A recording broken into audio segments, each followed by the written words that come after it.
बड़ी खबर आ रही है अलीगढ़ से। बारिश के चलते 2 मंजिला मकान की छत गिरी है। घर में सो रहे परिवार के 3 बच्चों 2 महिलाओं समेत 7 लोग दबे हैं। हादसे के बाद मौके से घायलों को रेस्क्यू करके मलबे से बाहर निकाला गया है। घायलों में एक महिला की हालत गंभीर है। गंभीर घायल महिला को जेएन मेडिकल कॉलेज के लिए रेफर किया गया है। टप्पल थाना इलाके के गांव जैदपुर की यह घटना है। ये तस्वीरें इस वक्त हम आपको दिखा रहे हैं। एक महिला की हालत गंभीर बनी हुई है। अलीगढ़ से एक खबर इस वक्त। अलीगढ़ में बारिश के चलते यह हादसा हुआ है। 2 मंजिला मकान की छत गिरी है जिसमें 7 लोग घायल हुए हैं। 3 बच्चों 2 महिलाएं भी इसमें घायल हुई हैं। ये एक्सक्लूसिव तस्वीरें इस वक्त हम आपको दिखा रहे हैं। अलीगढ़ में बारिश के चलते हादसा हुआ है। लगातार कई जिलों में लगातार बारिश हो रही है सुबह से ही, जिसके चलते कई जिलों में स्कूल भी बंद किए गए हैं। ये बड़ी खबर हम आपको बता रहे हैं।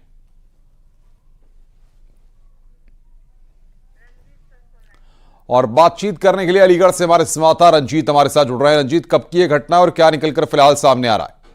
देखिए, ये घटना आज सुबह की है और ये टप्पल के थाना जैदपुरा गांव में एक मकान की छत गिर गई, जिसमें एक ही परिवार के 3 बच्चे और 2 महिलाएं समेत 7 लोग मलबे में दब गए। फिलहाल जो कंडीशन है वो ये है कि 5 लोगों को सकुशल उनके घर भेज दिया गया और एक की हालत कंडीशन खराब है, जिसको जेएन मेडिकल कॉलेज रेफर कर दिया गया है। मौके पर सीएचसी प्रभारी और तमाम मेडिकल की टीम पहुंच गई थी। उन्होंने इलाज के लिए उनको घर से ही उनका उपचार चालू किया, जिससे कि उनकी जान बच सकी है। बहुत बहुत शुक्रिया रंजीत, आपका तमाम अपडेट्स देने के लिए और जानकारी देने के लिए।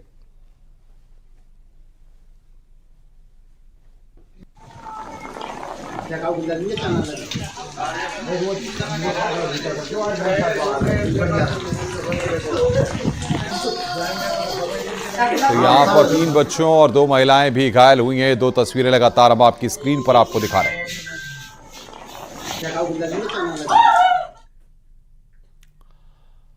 लखीमपुर खीरी में दुधवा टाइगर रिजर्व से निकलने के बाद बाघ ने आतंक मचा कर रखा है। 15 दिन में 2 लोगों को मौत के घाट उतार दिया। मुड़ासी गांव में बाघ ने किसान पर हमला कर उसे मौत के घाट उतार दिया। नाराज गांव वालों ने वन विभाग के खिलाफ नारेबाजी की।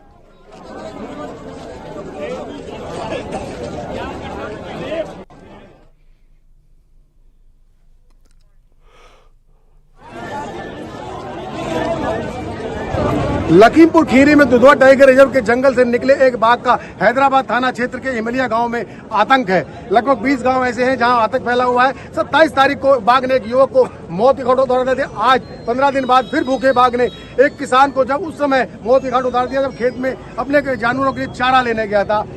परिजन उनके शव को, किसान के शव को लेकर रोड को जाम कर दिया, एक कस्ता मार गए।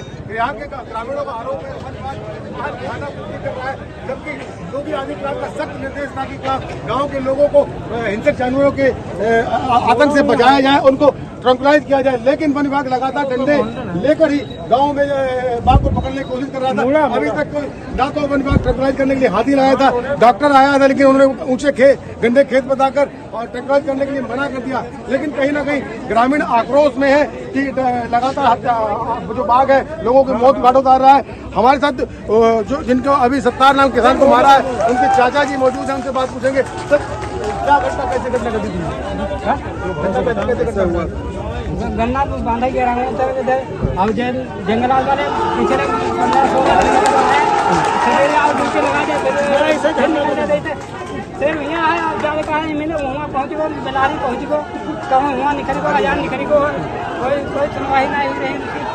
उसका लगता है आपका जो घर में बेटे का हादसा हुआ है, वन विभाग की लापरवाही मानते हैं? हाँ, लापरवाही है, बहुत लापरवाही कतई नहीं। घूम ही नहीं देगा, खाली कोटा यहाँ कहा 10 बजे 12 बजे रात कुछ नहीं है। यहाँ सवेरे दिखाई दे, सकल तो नहीं दिखाई दे। हाँ, सवेरे आई गए, कहीं वहाँ आए लेकर ट्रैक्टर आई गए, जाली वाला फिर निकल गए। हमें कोई हमें तो दिखाई देना कैसा लग रहा है? क्या करना चाहिए? घटना के वो गन्ना मानने गए थे, वहाँ जो है 4-5 लोग पीछे थे, आगे थे। इन्हें शेर दबोच के मुड़ा वाली बगिया में ले गया। वही का ही घटना है। और वो जो लेनिरात के लोग आते हैं वो बोलते हैं कि ये जो है ऐसे है, वो रात को निकलता है, दिन में निकलता नहीं है। वो सब इस प्रकार से बोलते हैं, इसी से जो है ये घटनाएं विपद में बढ़ती जा रही है। ये बिल्कुल 100% लापरवाही ही है। एक महीने से ऐसा बोल रहा है। बिल्कुल ग्रामीण आक्रोश में उनका कहना है कि वन विभाग केवल खाना पूर्ति कर रहा है और लगातार ये हिंसक बात गांव में लोगों की मौत हो रहा है, उन लोगों पे हमला कर रहा है। कहीं ना कहीं ग्रामीणों का आक्रोश है, जो वन विभाग के खिलाफ जमकर आक्रोशित ग्रामीण प्रदर्शन करने के लिए मजबूर हो रहे हैं। मनोज शर्मा, न्यूज 18, लखीमपुर खीरी।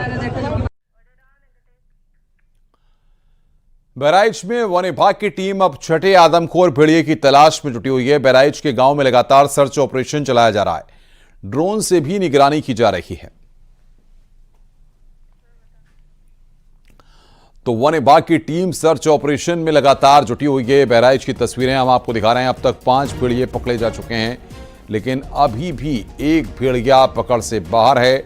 ऐसे में अब छठे भेड़िए की तलाश लगातार की जा रही है। आज फिर भेड़िए ने महिला पर हमला किया। ऐसे में लगातार ड्रोन से भी तलाश की जा रही है।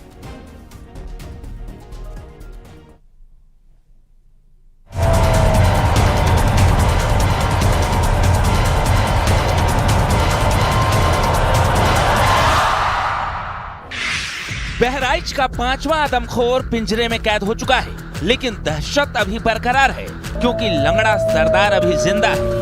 हालांकि अब लंगड़ा सरदार अकेला पड़ चुका है क्योंकि जिन 6 भेड़ियों की झुंड होने का दावा किया गया था उसमें 5 पकड़े जा चुके हैं। इस इलाके में भेड़िए की तलाश की जा रही है। आप ये तस्वीर देखिए, यहीं कहीं भेड़िया छिपा हुआ है, ऐसी सूचना मिली है। और ये तस्वीर आप देखिए कि किस तरह से यहाँ पर भेड़िए को ट्रैक करने की पूरी कोशिश की जा रही है। और हम इस वक्त हॉटस्पॉट पर मौजूद हैं। आप ये तस्वीर देखिए कितना इलाका है ये। और न्यूज 18 की टीम इस वक्त ग्राउंड जीरो पर मौजूद है, हॉटस्पॉट पर मौजूद है। भेड़िया कहीं भी हो सकता है, इस वक्त कहीं भी भेड़िया हो सकता है। ये आप सोचिए, ये तस्वीर है। इस वक्त हम दूसरे छोर में खड़े हुए हैं, आगे भी और गाड़ियां गई हैं। ये तस्वीर बहुत खौफनाक है। यहाँ कहीं भी भेड़िया हो सकता है। ये देखिए ग्रामीण खड़े हुए हैं और वन विभाग के लोग मदद कर रहे हैं और लगातार कोशिश कर रहे हैं कि जल्द से जल्द भेड़िया को पकड़ा जाए। लंगड़ा भेड़िया आदमखोर गैंग का सरदार बताया जा रहा है और यही वजह है कि अभी तक वो ट्रैप में नहीं आया है। लेकिन अब वन विभाग को उस भेड़िए की भी लोकेशन मिल गई है। माना जा रहा है कि जल्द ही लंगड़ा सरदार शिकंजे में होगा। न्यूज 18 की टीम इस वक्त हॉट स्पॉट पर है और इसी गन्ने के खेत में भेड़िए के छिपे होने की पूरी संभावना है।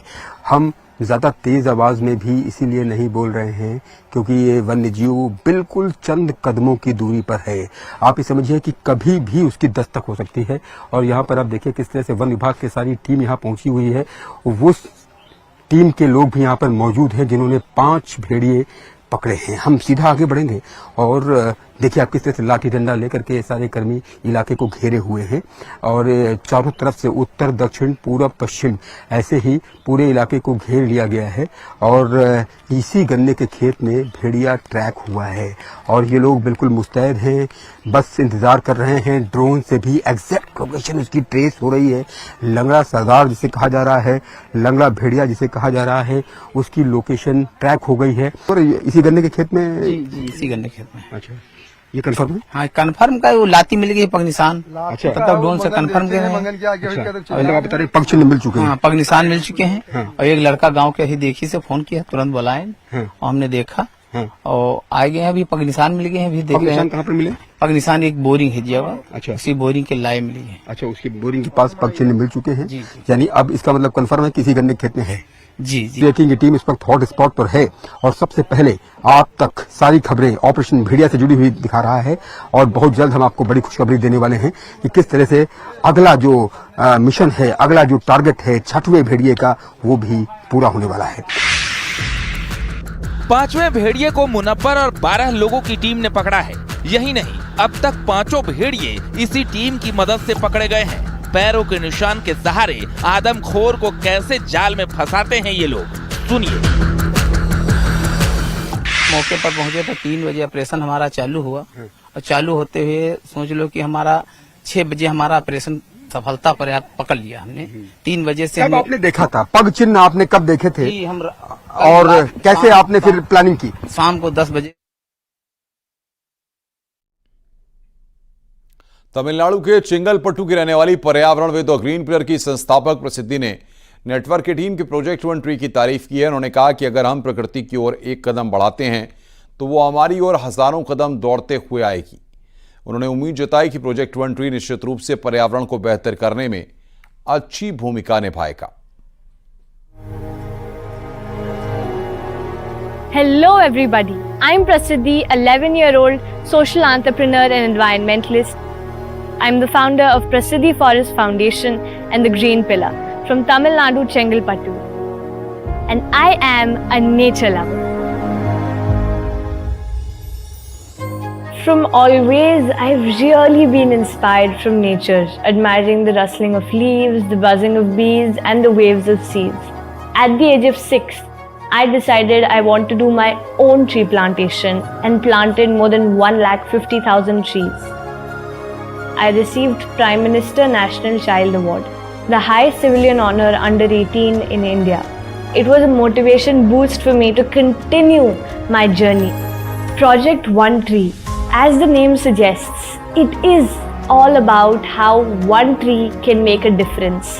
We need to understand that if we take one step towards nature, it will come running thousands of steps towards us.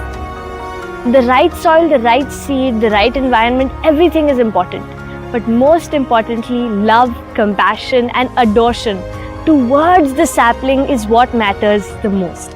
Whether we plant 1 tree or 100 trees, our journey is going to be tough, but the learnings are going to be valuable. As young people, the zeal we have, the courage, the power, the creativity we have, if we unleash it for the betterment of our planet, the impact can be marvelous. Each tree, each drop we save, and every environmental action we take is going to matter in this journey.